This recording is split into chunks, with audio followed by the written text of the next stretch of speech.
In many ways, the Cold War was unlike any other war the world had experienced, because it wasn't about direct combat, and success wasn't defined by eliminating an enemy. It was about distrust, tension, and competition.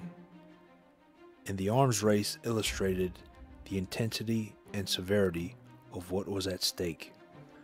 By the 1950s, both the United States and the Soviet Union were quickly building nuclear weapons, sending the message that each nation was prepared to use extreme deadly force if needed.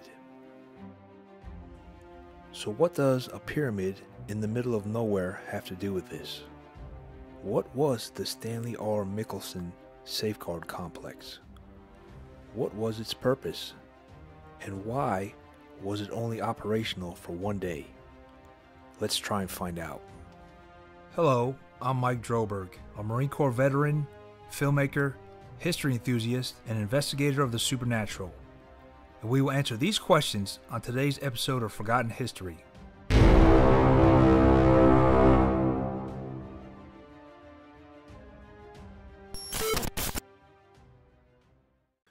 The complex itself is named after Stanley Raymond Michelson, who was a U.S. Army general. Born in Minnesota in 1895 and a graduate of the University of Minnesota, Michelson joined the Army in 1917. As a young officer, Michelson commanded coastal artillery units, including the 74th Coastal Artillery Regiment and the 47th Artillery Brigade. During World War II, he served on the War Department General Staff, but later commanded an anti-aircraft brigade.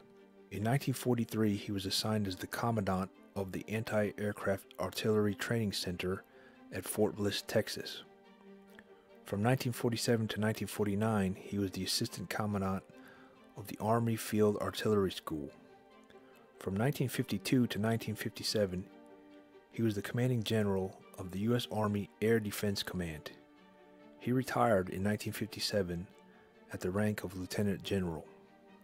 During his career, the Army moved from air defense-based guns to advanced anti-aircraft missiles and anti-ballistic missile systems. This is why the Stanley R. Michelson Safeguard Complex was named in his honor. The Stanley R. Michelson Safeguard Complex was built as a part of the Safeguard program, a U.S. Army anti-ballistic missile program developed to defend the Air Force's Minuteman intercontinental ballistic missile silos during the Cold War. The product of decades of research and development, the Safeguard Complex in Tacoma, North Dakota, which defended the Grand Forks Air Force Base, is one of 12 safeguard systems planned for the country and the only one ever completed. The site was approved in 1969 and construction began in 1970. The most recognizable part of the Tacoma site is the pyramid. Its 4 feet thick concrete walls are nuclear hardened. The structure is made of 27,500 pounds of steel and 714,000 cubic feet of concrete. Built at a cost of around $6 billion, the site was a massive complex of missile silos, giant pyramid-shaped radar system, and dozens of launching silos for surface-to-air missiles tipped with thermonuclear warheads. It included a PAR backscatter radar site designed to follow missiles being fired from Russia, which it would shoot down over Canada. However, due to its expense and concern over both its effectiveness and the danger of detonating defensive nuclear warheads over friendly territory, the program was shut down, having only been operational for one day.